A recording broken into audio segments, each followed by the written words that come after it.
अस्सलाम वालेकुम। प्रोग्राम आईना के साथ ताहिर अहमद भट्टी आपकी खिदमत में हाजिर है। पाकिस्तान चल रहा है आइन के ज़रिए। आइन है वो जो मॉडर्न स्टेट के कॉन्सेप्ट से आता है। उसके साथ साथ एक पैरेलल आइन शरीयत वाला चल रहा है, जिसकी बुनियाद 1949 वाली करारदाद मकासद में डाल दी गई थी। तो वो जो मुहावरा है ना, दो किश्तियों पे टांगे रखें तो वो आपका वजूद ही चीरा जाएगा, सफ़र नहीं हो सकेगा।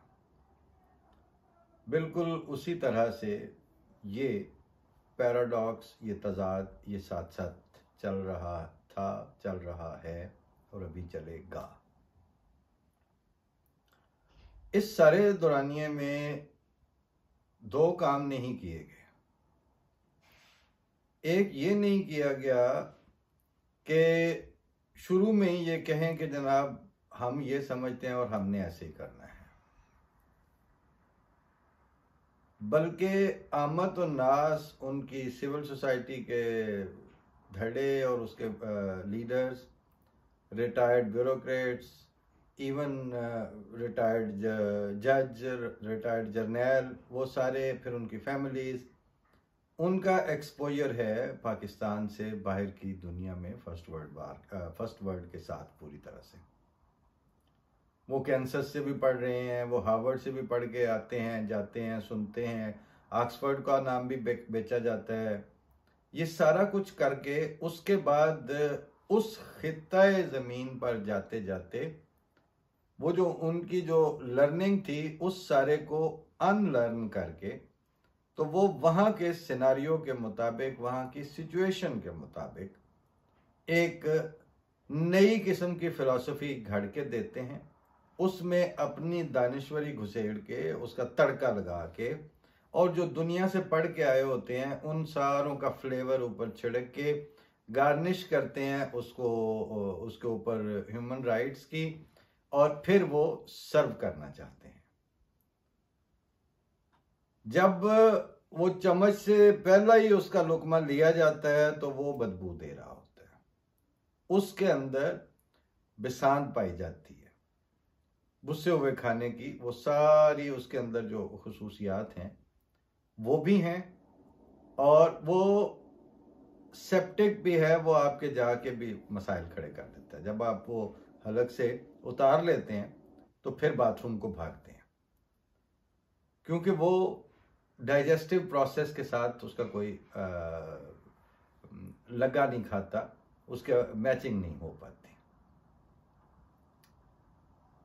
ये अननेचुरल प्रोसेस चलाते चलाते कोई थोड़ा अरसा नहीं हुआ, 60 साल या 50 साल से ऊपर का अरसा हो चुका है।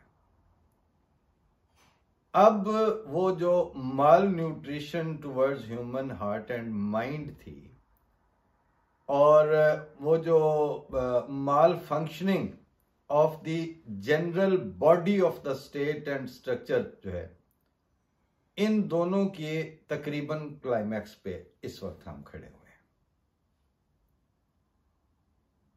इसके पैरेलल जो दीगर लोग थे वो यकसुई के साथ चल रहे थे, दीगर ममालिक भी यकसुई के साथ चल रहे थे। यूएई एक जाना माना मुसलमान मुल्क है, लेकिन यूएई ने अपना जो टारगेट पब्लिक के सामने रख दिया था, और है भी बादशाहत, कोई जमहूरियत भी नहीं है, और उनकी बादशाहत से जो जमहूरियत के चैंपियन ममालिक हैं उनको कोई मसला भी नहीं है। मसला इसलिए नहीं है कि उन्होंने जो तय करके अपनी पब्लिक के लिए रखा और जो टारगेट्स अपने सामने अचीव करने के लिए उन्होंने डिजाइन किए वो उनको फॉलो कर रहे हैं, और दुनिया के लिए उन मानों में मसले नहीं खड़े कर रहे कि वहां का जो ह्यूमन स्टफ है वो जाके गंद करने के लिए मशहूर हो पूरी दुनिया में। और खुद उनके मुल्कों के अंदर भी कोई जुलूस, कोई जनाजे नहीं निकल रहे किसी एक के दूसरे के खिलाफ, कोई इस तरह का कख नहीं है। इकोनॉमिक स्टेबिलिटी और उसके साथ लॉ एंड ऑर्डर का प्रिवेल करना और इस तरह की दीगर चीज़ें, माहौलियात के साथ जो वहाँ की मौसम की सख्ती है उसके खिलाफ लिविंग स्टैंडर्ड्स और लिविंग ऑप्शंस लोगों को देना, और उस हिसाब पे उस उन्हीं टारगेट्स को खाने पीने खुराक इस तरह की सारी चीज़ें उनकी सुपरमार्केट्स में जो चाहें वो अवेलेबल है, एक नंबर अवेलेबल है, उसमें वो कोई नहीं है। खाने के जो इदारे हैं वो चेक करें, मतलब जो भी किसी भी महज़ब मुआशरे के इंडिकेटर्स हो सकते हैं वो उनको फॉलो कर रहे हैं। भाई हम वो इस्लाम के बड़े वो इस्लामी मुल्क है जी, वो मुसलमान हैं जी, वो अरबी बोलते हैं जी, वो उनका सारा कुछ है, उससे कोई फ़र्क नहीं पड़ता, किसी को भी कोई फ़र्क नहीं पड़ता।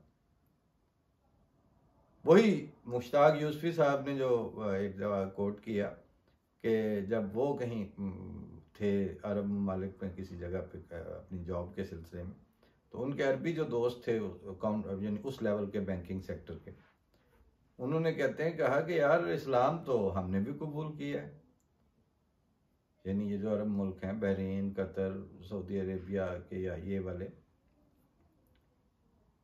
मगर आप तो कलमा पढ़ के पागल ही हो गए हैं। आपके लोग जो है मतलब बिल्कुल ही पागल ही हो गए हैं, मतलब कोई तरीका ही नहीं है, कोई गाली कोई नहीं है बिल्कुल। उसकी वजह यह है कि आप दो बेड़ियों पे बैठे हुए हैं और उन दो बेड़ियों में बड़े तरीके से सवारी हो रही थी। ये नहीं था कि मुल्क जो बनाया था उसके आइन की जरूरत थी तो उस आइन में जी आइंदा आइन इस्लामी तर्ज का होगा। ये इस्लामी तर्ज का आइन क्या होता है? आप जानते हैं कि रियासतों के साथ इंटरेक्ट करने और रियासतों को रियासत के तौर पर चलाने के लिए वो होमवर्क, वो सिस्टम आप लोगों ने कोई नहीं डेवलप किया हुआ कि जिससे आपने कुरान करीम की उसूली बुनियादी तालीमात को समझ के अपग्रेड करके सारे मुआशरे के जो स्टेक होल्डर्स और सोसाइटी के जितने सेगमेंट्स हैं उनको उसमें इंक्लूसिव अप्रोच के साथ लेके फिर आप एक फैसला करें कि हमने यूं चलना है। और वो जो फैसला हो वो अगर इस्लामी हो, इस्लामी कोड ऑफ कंडक्ट के मुताबिक हो, तो उसके मुताबिक उसका होमवर्क हुआ वो होना चाहिए था। वो आपने किया कोई नहीं। रियासत मदीना के नारा लेके आ भी जाए, मतलब पहले भुट्टो ने इस्लामिक सोशलिज्म मुतारफ करवा दिया और उसका जो दूसरी कॉपी आई अपने वक्त पे इनकलाब लाने के लिए इमरान खान ने वो रियासत मदीना के पीछे पड़ गया कि हमने रियासत मदीना बनानी, और जो करना था उसके लिए प्री रेक्विजिट्स क्या हैं, चाहिए क्या, उसके खद्दो खाल क्या होते हैं, रियासत मदीना की ओरिजिनल शक्ल क्या थी, वहां पर लोगों के साथ इंटरैक्टिव मैकेनिज्म क्या था, ये कोई नहीं बात की। और बाय द वे ज़िमनी तौर पर अर्ज कर दूं कि वो जो रियासत मदीना थी उसके स्ट्रक्चर में जब रसूलुल्लाह सल्लल्लाहु अलैहि वसल्लम ने फरमाया कि ये फरिश्ते मुरतब करें कि यहाँ कितने कौन कौन मुसलमान हैं, कितने यहूदी हैं, मतलब आइंदा के हालात के मुताबिक अगर हमने प्लानिंग करनी हो, तो वो जिन सहाबा की ड्यूटी लगाई इस काम के लिए वो थोड़ी देर के बाद उन्होंने आके पूछा कि या रसूलल्लाह किन को मुसलमान, मतलब तारीफ के मुताबिक किसको हम मुसलमान शुमार करें, किसको, जो ईसाई हैं वो ईसाई हैं, जो मजूसी हैं वो मजूसी हैं उनमें से, और जो यहूदी हैं वो यहूदी हैं। मुसलमान के लिए हम क्या स्टैंडर्ड है कि किस अकीदे, किस ख्याल पे, मतलब मेयार क्या हो। तो आप सल्लल्लाहु अलैहि वसल्लम ने फरमाया कि मेरे लिए उस शख्स को मुसलमान लिख लो इस रजिस्टर में, फक्तुबली मुस्लिमन के हैं, कि जो ये गवाही दे कि अल्लाह एक है और मोहम्मद रसूलुल्लाह सल्लल्लाहु अलैहि वसल्लम उसके रसूल हैं। तो आप सल्लल्लाहु अलैहि वसल्लम ने मुसलमान कहलाने या मुसलमान की लिस्ट बनाने के लिए इसको मेयार ठहराया था। वो मेयार आपकी रियासत मदीना जो आप बनाने चले हैं उसमें वो है ही नहीं। शिया का कलमा वही पढ़ता है ला इलाहा इल्लल्लाह मोहम्मद रसूलुल्लाह, लेकिन आपकी तहरीकें चल रही हैं कि उसको काफिर करार दें। अहमदियों को कलमा वही था, ला इलाहा इल्लल्लाह मोहम्मद रसूलुल्लाह, आपने कलमा पढ़ना ही उन पे बैन कर दिया। मतलब पढ़ेंगे तो फिर मानेंगे ना, लिहाजा कलमा पढ़ ही नहीं सकते वो जी, उसके कॉपीराइट्स हैं मुसलमानों के। और जो इस रैकेट में या इस छलनी से गुजर गए उन पे तौहीन लगा दी कि ये जो इस तरह समझता है। लिहाजा आप कंफ्यूज्ड मुआशरे में, कंफ्यूज्ड लॉ इन्फोर्समेंट के साथ, कंफ्यूज्ड आइन के साथ फिरना चाह रहे हैं और फिर रहे हैं। चौधरी निसार के ज़माने में जब ये तमाशे लगते थे तो वो बार बार उसके साथ, मुल्लाओं के साथ एग्रीमेंट करके तो ये भी मान ली, ये भी शर्त मानी गई, हर दफ़ा शर्तें मानी जाती थी। बाद में ये इमरान खान के ज़माने में शेख रशीद को वही एक्सपर्ट बनाया हुआ था शर्तें मानने के लिए, मुल्लायत के सामने घुटने टेकने के लिए। तो मैंने उस ज़माने में एक कॉलम लिखा था, उसमें मैंने कहा था कि आप ये क्यों इस तमाशे में लगे हुए हैं। आज तक अभी मुस्तकबिल माजी करीब में कभी भी ऐसा नहीं हुआ कि मुल्लायत वर्सेस रियासत के इदारों का आपस में मैच हुआ हो और इनका किसी बात पे फड्डा पड़ा हुआ हो और मुल्लायत ने रास्ते ब्लॉक किए हों, मुल्लायत ने लोगों का जीना हराम किया हो, मुल्लायत ने जजों की एंट्री रोकी हो सुप्रीम कोर्ट तक, या मुल्लायत कुछ भी कर गुजरी हो, तो उसके बाद जब रियासत के नुमाइंदे कूदते हैं, पॉलिटिकल नुमाइंदे, वो जो दूसरे वाले नुमाइंदे हैं वो कूदते नहीं हैं, वो क्रैक डाउन करते हैं। उनको एक दो दफा ही जरूरत पड़ती है क्रैक डाउन की, वो once in a blue moon वो चल जाता है। मैं आम दिनों की बात कर रहा हूं, जब पुलिस वालों को मार मार के वजीराबाद के खेतों में फेंक दिया जाए या लाहौर में दर्जनों के हिसाब से जख्मी करके बाकियों को यरगमाल बना लिया जाए, ऐसे जब मौके आते हैं तो उस वक्त, जिस वक्त आप उनके साथ कर रहे होते हैं मुज़ाकरात, उसमें हर दफा आप उनकी शरायत पे सादे कागज पे मान के उठते हैं, साइन करके आते हैं। जब आपको इतना अरसा हो गया उनकी शरायत मानते हुए, मेरा उस कॉलम में मेरा थीसिस या मेरा मौकफ ये था, तो यार आप एक ही दफा ये क्यों नहीं करते कि माई बाप जब भी आपसे लड़ाई होती है मानी आपकी जाती है, और आप हैं भी हमारे यानी दीन के ठेकेदार और दीन के हामिलाने शरे दीन मतीन, और जो आपने उनके बड़े लंबे लंबे टाइटल रखे हुए हैं, और आपके ही एपीसीज बुलाई जाती हैं, आप ही को आगे आगे रखा जाता है, आप ही नजरियाती कौंसिल के तरफ से जब आप अप्रूव करते हैं कि हमारी कोई कानून साजी इस्लाम के खिलाफ तो नहीं है, जब ये सारा कुछ है तो तुसी अगे लगो ना, तैसे थोड़े पीछे हैं, और ये सारा कुछ उसको मुल्ला को हैंड ओवर करें, बात एक तरफ लग जाए ना। लेकिन मसला ये है कि आप एक एटॉमिक न्यूक्लियर पावर होते हुए ये हिमाकत कर नहीं सकते। आपको दुनिया ये चवल मारने नहीं देगी, और आप बड़ी अच्छी तरह जानते हैं ये सारी बात। फिर जो आपके सिस्टम में उसकी जो ब्लू बुक है, उसके जिम्मेदार भी कोई है ना, उस तक एक्सेस आप कट मुल्लायत को तो दे नहीं सकते। लिहाजा आप क्या कर रहे हैं कि उसके साथ बाहर के डोमेन में खेल के अंदरों उन्हें कुछ भी नहीं देना, लेकिन जब आप उसके साथ बाहर के डोमेन में पैराफ्रेज में खिलवाड़ कर रहे हैं, खेल रहे हैं, उसमें आप जो उसको चारा डालते हैं, जो आप उसके साथ बलि चढ़ाते हैं, वो है आमत और नास के मफाद, उनकी तरक्की, उनके इस्तेहकाम और उनके पेडेस्टल की कुर्बानी देते हैं आप। और आपकी इन हरामजदगियों की वजह से ही इस वक्त डायस्पोरा पाकिस्तान से बाहर जाके बैठने पे मजबूर है। अगर आप इतने बेईमान और इतने घटिया सौदा आपने ना किया हो, तो इतना अच्छा खूबसूरत प्यारा मुल्क कौन छोड़ के आता है? किसको? ये बकवास है, झूठ है ये कि जी वो पैसे कमान टुर गए ने, दुनिया उत्थे चली गई, उत्थे द लिविंग स्टैंडर्ड।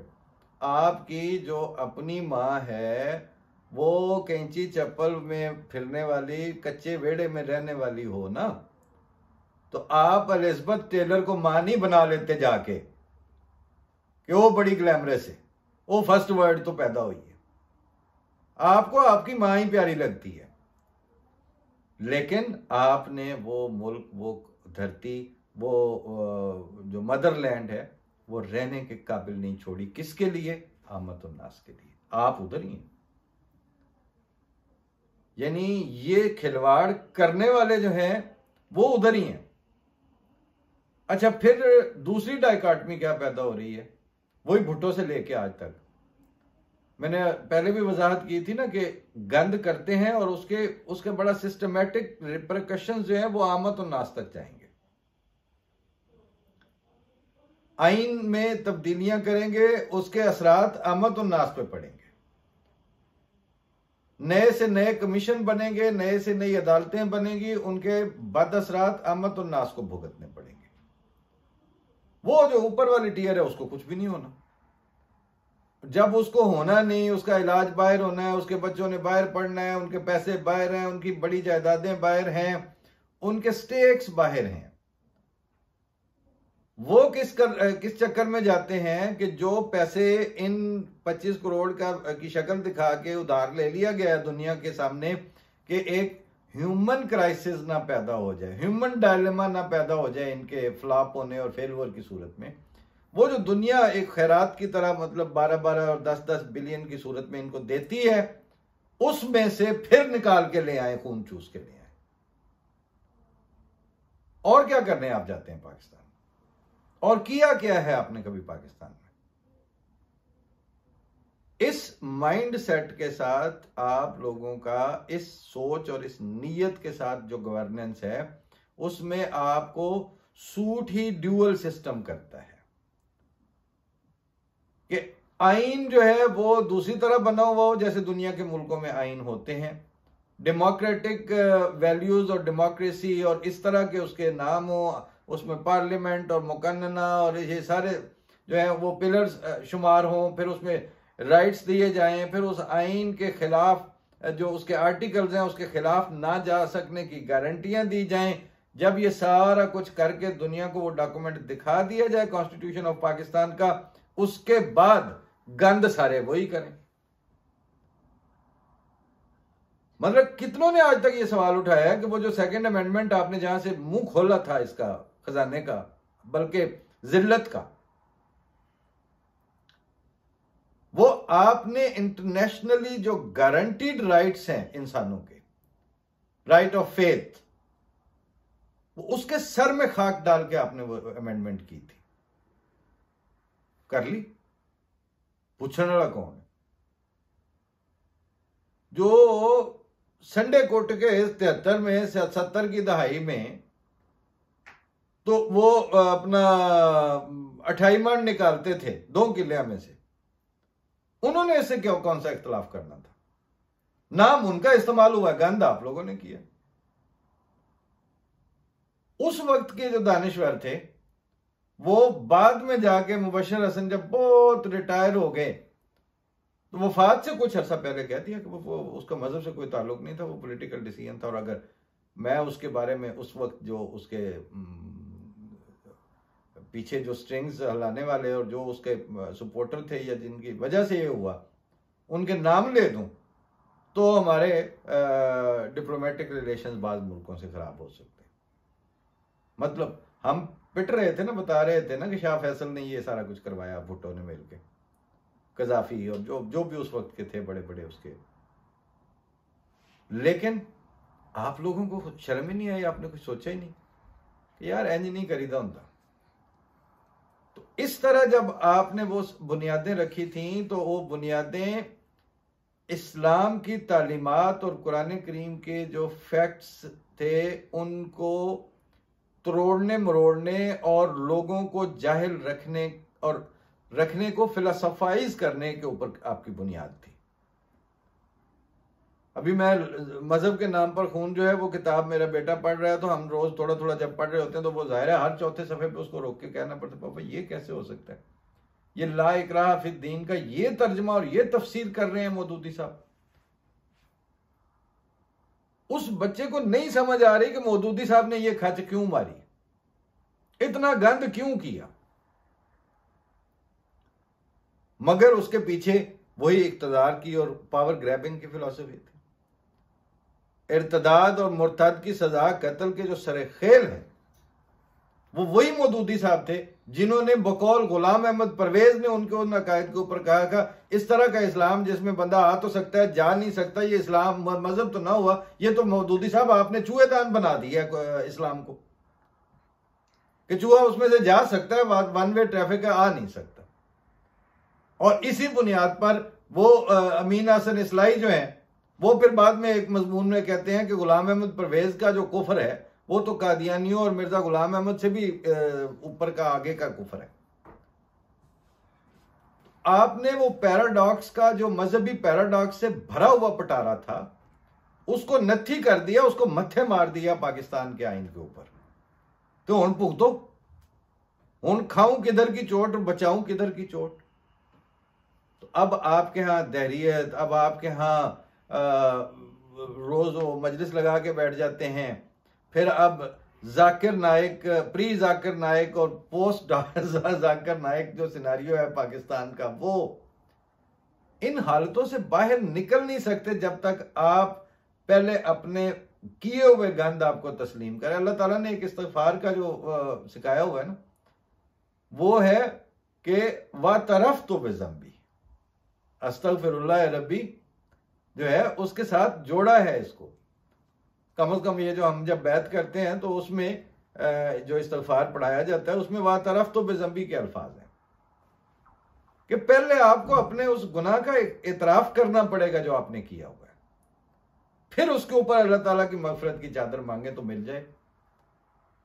आप चाहते हैं कि आपके गंद अंदर पनपते रहें और आपने माना भी किसी अपनी हिमाकत को और गंद को ना हो, और अल्लाह ताला बिल्कुल उसी तरह का कोई डिप्लोमेट समझा हुआ है आपने कि जिदे नाल अंडर द टेबल कोई डील तुसी करके तुहानू माफी मिल जाए, कोई नहीं मिलनी, लभदे रहो।